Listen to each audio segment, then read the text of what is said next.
Hi students, welcome to my channel humanities by Anshika Shukla. तो आज हम ज्योग्राफी का चैप्टर 9 अंतर्राष्ट्रीय व्यापार के बारे में पढ़ेंगे। तो सबसे पहले मैं इसमें इंपॉर्टेंट क्वेश्चंस ही बताऊंगी। तो फर्स्ट टॉपिक हम करते हैं व्यापार का परिमाण। परिमाण किसे कहा जाता है?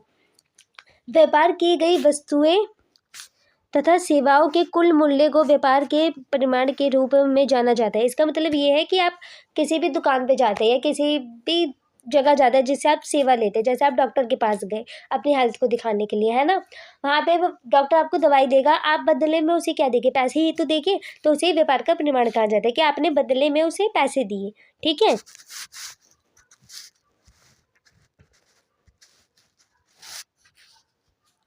विश्व व्यापार संगठन की कार्य प्रणाली की हम परख कैसे कर सकते हैं? ठीक है।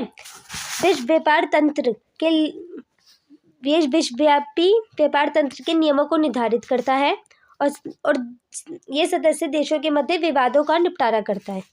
जो विवाद होते हैं ना दो देशों के बीच, जैसे किसी में सीमा विवाद, किसी में लड़ाई वगैरह, ये सब उस सबका निपटारा करता है, मतलब उस सब से बचाता है कि देशों में शांति बनी रहे। उस प्रादेशिक व्यापार समूह का नाम बताइए जिसका भारत सदस्य है। भारत किसका सदस्य है? साफ्टा का। ठीक है। Organisation of petroleum exporting countries, OPEC का मुख्यालय कहाँ है? वियना।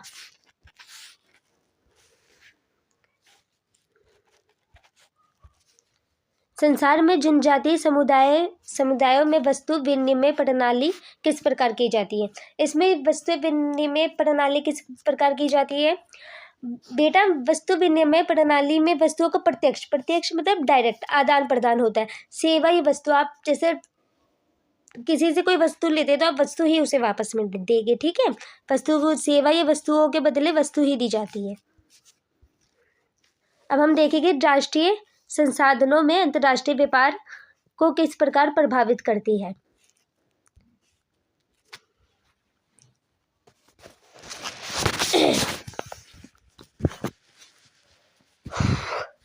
विश्व के सभी देशों में संसाधनों में भिन्नता पाई जाती है ना। ये भिन्नता प्राकृतिक संसाधन, मानवीय संसाधन दोनों स्तरों पर होती है। किसी देश में तेल ज़्यादा उगता है, किसी देश में कॉफ़ी है, किसी देश में चीनी ज़्यादा है, किसी देश में कुछ है।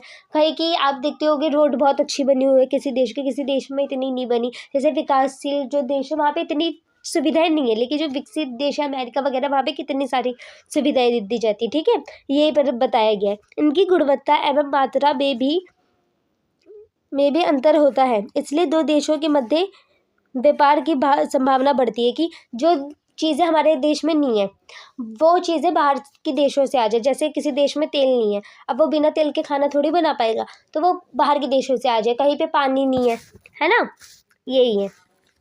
अब इसमें हम फर्स्ट पॉइंट देखेंगे भौगोलिक संरचना। भौगोलिक संरचना में अंतर के कारण किसी राष्ट्र में दूसरे राष्ट्र से अलग कृषि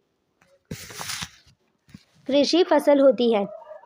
जैसे ब्राज़ील में कॉफ़ी का उत्पादन काफ़ी ज़्यादा है, तो वहाँ से कॉफ़ी अन्य देशों में निर्यात मतलब भेजी जाती है। खनिज, ये भी असमान रूप से वितरित है। दक्षिण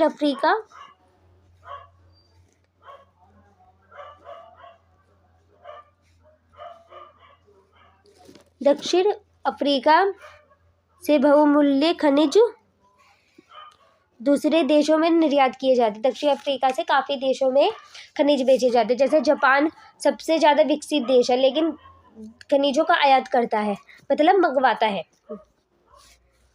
जलवायु से उत्पन्न विविधता भी उत्पादन की विविधता को सुनिश्चित करती है, जो व्यापार की प्रभावित करती है। जैसे ऊन उत्पादन केवल ठंडे क्षेत्रों में ज़्यादा होता है, पहाड़ी वगैरह साइड देखना उत्पादन काफ़ी होता है।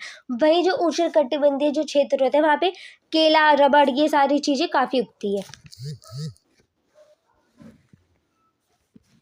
अब हम देखेंगे व्यापार संतुलन और इसके प्रकार क्या क्या है।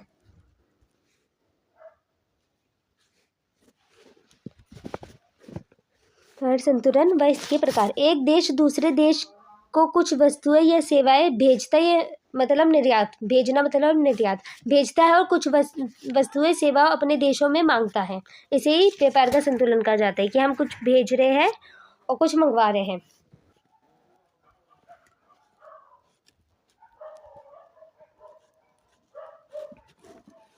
तो का व्यापार संतुलन कहा जाता है। व्यापार संतुलन में देश ऋणात्मक कब होता है, मतलब घट रहा है संतुलन, कब ज़्यादा घटता है, जब हम वस्तु कम बेच पाते हैं और आयात ज़्यादा होता है, मतलब हम दूसरे देशों से अपने देश में ज़्यादा चीज़ें मंगवाते हैं। देश दूसरे देशों से अधिक वस्तुओं को खरीदने पर उस मूल्य से अधिक खर्च करता है। क्यों खर्च करता है? जैसे अब जैसे यहाँ इंडिया में है, जैसे 10 का बर्गर वगैरह आ रहे हैं, 10 की चाउमीन वगैरह आ रही है, तो आप 10 का नहीं भेजोगे। अगर आप कभी कहीं विदेश जाओगे तो आप ज़्यादा के बेचोगे, क्योंकि वहाँ पे वो चीज़ें नहीं है ना। ऐसे ही वो क्या बोलते हैं, विदेशी लोग भी करते हैं हमारे इंडिया आके, जो चीज़ें यहाँ पे नहीं है तो उसे में ज़्यादा दाम लगा के बेचा जाता है। जितना वह अपनी वस्तुओं का बेचकर मूल्य प्राप्त करता है, अर्थात आयात का मूल्य निर्यात के मूल्य से अधिक होता है, कि हम चीज़ें ज़्यादा मंगवा रहे हैं, निर्यात कम हुआ तो ऋणात्मक मतलब घट गया व्यापार संतुलन। धनात्मक कब होता है? जब निर्यात का मूल्य विक्रय मूल्य आयात के मूल्य से अधिक होता है, कि मतलब हमारे देश ने ज़्यादा चीज़ें बेची है, मतलब ज़्यादा पैसे कमाए होंगे, है ना, और चीज़ें कम मंगवाई है, तो इससे धनात्मक व्यापार संतुलन हो गया। अब मुक्त व्यापार संगठन क्या है? मतलब कोई भी देश किसी भी देश में जाके व्यापार कर सकता है, ठीक है। अब इसके हम गुण और दोष भी पढ़ेंगे। मुक्त व्यापार संगठन, मुक्त व्यापार सॉरी जब दो देशों के मध्य व्यापारिक बाधाएं हटा दी जाती है, जैसे सीमा शुल्क खत्म करना, तो उसे मुक्त व्यापार कहा जाता है। सॉरी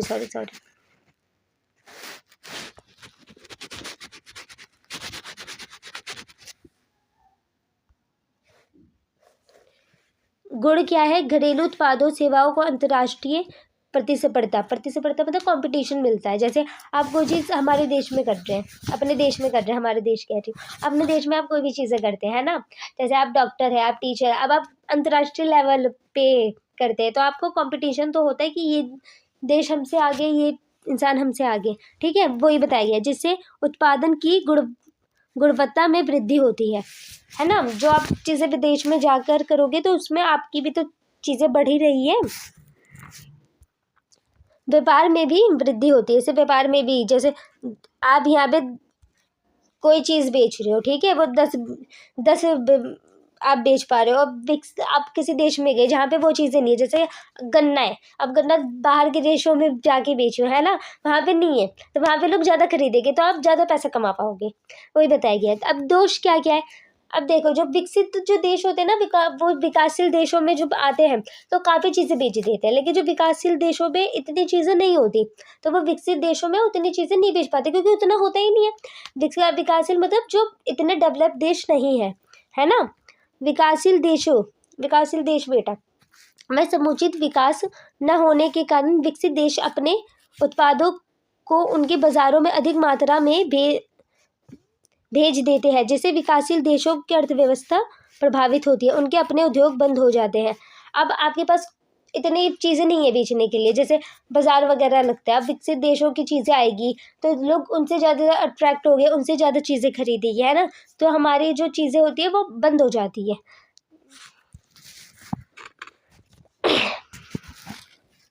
अब हम देखेंगे अंतर्राष्ट्रीय व्यापार के 3 महत्वपूर्ण पक्ष क्या है। अभी मैंने आपको बताया व्यापार का परिमाण किसे कहा जाता है। व्यापार की गई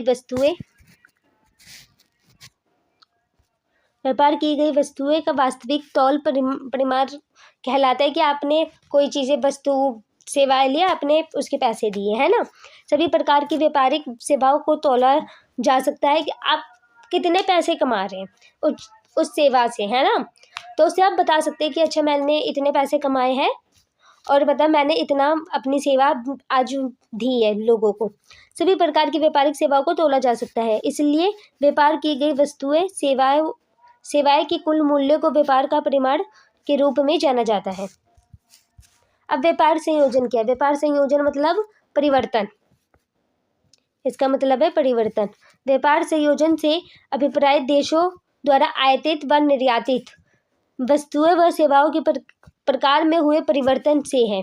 ठीक है। जैसे पिछली शताब्दी में शुरू में प्राथमिक उत्पादों को व्यापार प्राथमिक एक मिनट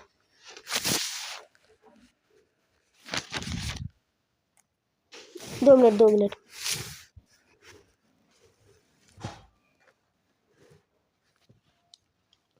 उत्पादों का व्यापार वो प्रधान था। बाद में निर्माण की वस्तुओं का अधिपत्य हो गया। अब क्षेत्र भी तेजी से बढ़ रहा है। देखिए, प्राथमिक में उत्पाद थे, आप चीज़ें हाथ वगैरह से बनती थी, है ना। बाद में निर्माण क्षेत्र हो गए, तो उसका वो हो गया। अब क्या है, अब सेवा। अब लोग कोई भी पढ़ लिख के कोई भी वो नहीं करना चाहता कि आप ट्रांसपोर्ट के लाइन में चले जाए या फिर आप कृषि वगैरह के लाइन में जा रहे हैं ना। आप पढ़ लिख के कोई डॉक्टर बनना चाहते हैं, कोई इंजीनियर बनना चाहते हैं, क्योंकि आप पढ़ लिख भी तो इसीलिए रहे हैं। तो अब सेवाओं का काफ़ी बड़ा है कि मतलब सेवाएं लोग देगी दूसरे देशों में, है ना। ये सेवा सेक्टर में ही ज़्यादा लोग जाएगी। अभी हमने पढ़ा था सेकेंडरी वो टर्शरी सेक्टर में तीर्थ क्रियाकलाप में, है ना। अब हम पढ़ेंगे व्यापार की दिशा।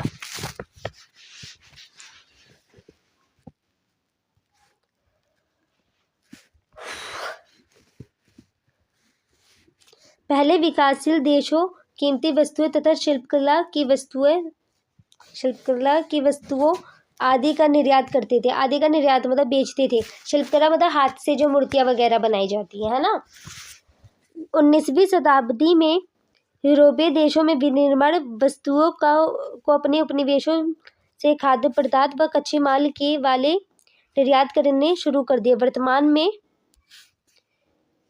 भारत ने विकसित देशों के साथ प्रतिस्पर्धा मतलब प्रेजेंट टाइम में क्या है, भारत काफ़ी कंपटीशन कर रहा है ना विकसित देशों के साथ, क्योंकि भारत भी पहले से काफ़ी हद तक डेवलप हुआ। लेकिन प्रेजेंट टाइम में सबसे आगे कौन चल रहा है? चीन तेजी से व्यापार के क्षेत्र में आगे बढ़ रहा है। यह एमसीक्यू में भी आ सकता है कि सबसे आगे कौन है? चीन। अंतर्राष्ट्रीय व्यापार से संबंधित प्रमुख समस्याएं। अब हम समस्या देखिए कि समस्या क्या क्या है।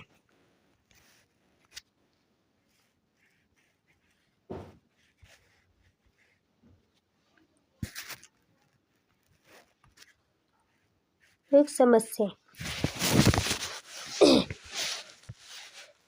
अंतर्राष्ट्रीय व्यापार का होना राष्ट्रों के लिए पारस्परिक लाभदायक होता है अगर ये उत्पादन उच्च स्तर वस्तुओं सेवाओं की उपलब्धता कीमतों वेतन के सामान्यीकरण प्रस्तुत करता है। इसका मतलब साफ सीधा ये है कि अंतर्राष्ट्रीय व्यापार राष्ट्रों के देशों के लिए काफ़ी ज़्यादा लाभदायक है, क्योंकि जो चीज़ें हमारे देश में नहीं है हम दूसरे देशों से खरीद सकते हैं। जो चीज़ दूसरे देशों में नहीं है वो हम चीज़ें जाके बेच सकते हैं। तो कहीं ना कहीं लाभदायक सभी के लिए है, क्योंकि हर कुछ हमारे देश में नहीं है, हर कुछ दूसरे देशों में नहीं है कि आप किसी देश में गए आपको सब कुछ ही मिल जाएगा, है ना। लेकिन ये चीज़ तभी मेन लागू होती है जब समानीकरण हो, कि जो चीज़ें बाहर वाला उस देश में बेच रहा है। जैसे 100 की चीनी है तो आप बाहर भी जाके 100 की चीनी बेचो, लेकिन क्या होता है कि लोग बाहर के लोग इंडिया में आके ज़्यादा का बेचते हैं, क्योंकि यहाँ पे वो चीज़ें नहीं है, तो यहाँ पे समानीकरण नहीं होता, इसलिए ये थोड़ा नुकसान होता है। वरना अंतर्राष्ट्रीय व्यापार काफ़ी अच्छा है। अंतर्राष्ट्रीय व्यापार देशों के लिए हानिकारक हो सकता है, विकासशील देशों के लिए हानिकारक हो सकता है यदि ये अन्य देशों पर निर्भरता, विकास के असमान स्तर, शोषण, युद्धों के कारण बनने वाले प्रतिद्वंद्वों की ओर उन्मुख होता है। इसका मतलब साफ सीधा ये है कि हमें निर्भर नहीं होना चाहिए किसी भी चीज़ पे। आपने बचपन से देखा होगा किसी पर डिपेंड मत रहो, है ना। वही बताया गया जैसे हम परमाणु बम के लिए, हथियार के लिए या मशीनों के लिए किसी भी देश पे डिपेंड हो जाए कि अच्छा हमें ना चीन देगा कोई भी हथियार, है ना। अब मानो चीन ने नहीं दिया, तब तो हमें ज़्यादा जितना हो सके अपने देश में ही चीज़ें करनी चाहिए, मतलब हमारे देश में ही ज़्यादा उत्पादन करना चाहिए, किसी पे डिपेंड नहीं होना चाहिए, है ना। अंतर्राष्ट्रीय व्यापार से प्राकृतिक संसाधनों का उपयोग बढ़ता जा रहा है, जैसे कृषि वगैरह या चीज़ें उगाना, है ना, उसका काफ़ी बढ़ता जा रहा है। लेकिन पेड़ वगैरह काफ़ी काटते हैं जिससे स्वास्थ्य संबंधी समस्या उत्पन्न हो रही है। संसाधनों का तेजी से ह्रास हो रहा है। प्राकृतिक जो संसाधन है, पेड़ वगैरह देखो आज के टाइम में कितने कट रहे हैं, है ना। ये सब बहुत काफ़ी नुकसानदायक है स्टूडेंट्स। पत्तनों का वर्गीकरण इन्हें अंतर्राष्ट्रीय व्यापार के प्रवेश द्वार क्यों कहा जाता है? पत्तन क्या होते हैं? पत्तन क्या होते हैं स्टूडेंट्स? पत्तन वो होते हैं जो जैसे समुद्र है ना, तो कोने के साइड जो वो होता है, क्या बोलते हैं उसे, तो जमीन पे जो नाव वगैरह खड़ी होती है ना, उसे ही पतन कहा जाता है। अभी हम पढ़ेंगे पतन व्यापार के लिए आवश्यक है, काफ़ी इंपॉर्टेंट होते हैं, क्योंकि बड़े पैमाने पर अंतर्राष्ट्रीय व्यापार समुद्री भागों से ही किया जाता है। ज़्यादा चीज़ें आपको दूसरे देशों में पहुंचानी है, ठीक है, अंतर्राष्ट्रीय व्यापार करना है, तो आप कैसे करोगे? वो समुद्र के द्वारा ही तो आप भेजोगे। यह पतन निम्न सुविधाएं प्रदान करते हैं। अब हम सुविधाएं देखेंगे। जहाज़ों को रुकने के लिए, मतलब मैंने बताया ना कि किनारे पे जो जगह होती है वहीं पे ही होता है, वहाँ पे नाव वगैरह भी प्रोवाइड की जाती है। जहाज़ों को रुकने ठहरने के लिए आराम प्रदान करते हैं।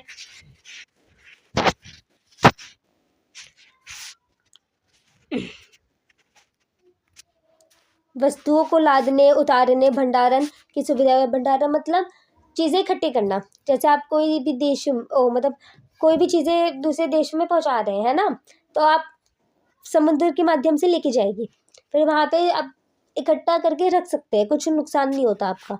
श्रम व प्रबंध की सुविधाएं भी प्रदान की जाती है। जहाज़ों के रख रखाव की व्यवस्था की जाती है। रख रखाव काफ़ी अच्छी तरीके से होता है स्टूडेंट्स। छोटी नौकाओं का मतलब यहाँ स्टूडेंट्स क्या है? छोटी नौकाएं मतलब जो नाव होती है ना, उसे नौकाओं बोलते हैं। तो छोटी नौकाओं की सुविधा की जाती है। अब हम देखते हैं अंतर्राष्ट्रीय व्यापार में विश्व व्यापार संगठन की भूमिका क्या क्या है, और आलोचना मतलब बुराई क्या क्या है, ठीक है। अंतर्राष्ट्रीय व्यापार में विश्व व्यापार संगठन की भूमिका।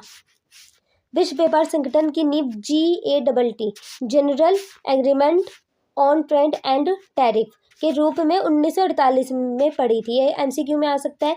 1995 में GATT विश्व व्यापार संगठन के रूप में परिवर्तित हो गया। अब हम इसकी भूमिका का देखेंगे कि क्या क्या भूमिका है इसकी। विश्व व्यापार संगठन एकमात्र ऐसा अंतर्राष्ट्रीय संगठन है जो राष्ट्रों के मध्य विवादों का निपटारा करता है। मैंने पहले बताया था कि विश्व व्यापार संगठन क्या करता है, जैसे देशों के पीछे जो विवाद होते हैं ना, किसी भी चीज़ों को लेकर विवाद, उसको निपटारा करता है। देशों को मतलब काफ़ी मिला जुला के रखता है। ये संगठन दूरसंचार और बैंकिंग जैसी सेवाओं तथा अन्य विषयों जैसे बौद्धिक संपदा अधिकार के व्यापार को भी अपने कार्यों में सम्मिलित करता है। जैसे बौद्धिक संपदा, प्रॉपर्टी वगैरह का वो अपने पास रखेगा। सेवा वगैरह बैंकिंग जैसी जो सेवाएं होती है उसे भी अपने पास रखता है। अब आलोचना बुराई क्या गया अब इसकी। WTO मुक्त व्यापार एवं भूमंडलीकरण को बढ़ावा दिया है। भूमंडलीकरण मतलब जो काफ़ी नुकसान होता है। मुक्त व्यापार को काफ़ी कि एक देश दूसरे देशों में जाके वो कर सकता है, व्यापार कर सकता है। लेकिन इससे में सबसे बड़ा नुकसान क्या है? अभी तो हमने वो फ़ायदा पढ़ा था कि अंतर्राष्ट्रीय व्यापार काफ़ी अच्छा होता है, काफ़ी लाभदायक है। लेकिन नुकसान क्या क्या होता है? जिसके इसमें नुकसान बताया गया है, धनी होते हैं, गरीब और गरीब होते हैं। जैसे कोई भी विकासशील देश है जो इतना डेवलप नहीं है ना, उसकी छोटी मोटी बाजार होगी। अब उसमें कोई विकसित देश आगे अपना वो करे तो उसके सामान तो बिक जाएगी, लेकिन जो उस देश की जो सामान होगी वो इतना नहीं बिकेगा, ठीक है। तो इससे क्या होगा, जो गरीब है वो और गरीब तो होते ही जाएगा, और जो अमीर है, जो विकसित देश है जहाँ पे ज़्यादातर चीज़ें आपको मिलती ही है, वो और अमीर बनेगा। जैसे आप देखते हो कि काफ़ी लोग पढ़ाई के लिए विदेश जाते हैं, तो इससे क्या हो रहा है, बाहर के लोग और अमीर होते जा रहे हैं, है ना। ये चीज़ें बताई गई है कि धनी और धनी हो गए, गरीब और गरीब होते जा रहे हैं मुक्त व्यापार से। विकसित देशों में, एक मिनट,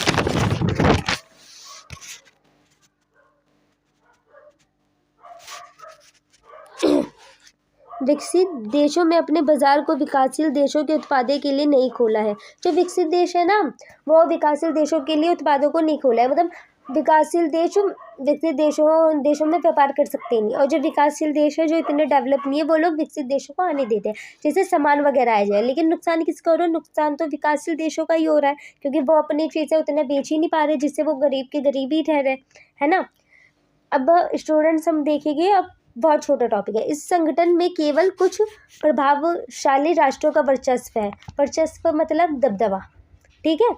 WTO पर्यावरणीय मुद्दे बाल श्रम जो 18 साल से जो छोटे लोग नहीं होते, जो 18 साल से छोटे बच्चे लोग नहीं, मतलब बच्चे जो होते हैं वो काफ़ी श्रमिक मतलब मजदूरी वगैरह करना, जैसे स्वास्थ्य व अधिकारों की अपेक्षा करता है। ये सब कुछ रोक टोक है, लेकिन तब भी तो होता है ना, वही बताया गया है। ओके स्टूडेंट्स, वीडियो कंप्लीट हो गई है। अगर आपको मेरी वीडियो पसंद आई हो तो please like share and subscribe करना। तब तक मैं मिलूँगी आपसे नेक्स्ट वीडियो में। ओके, तब तक के लिए बाय बाय।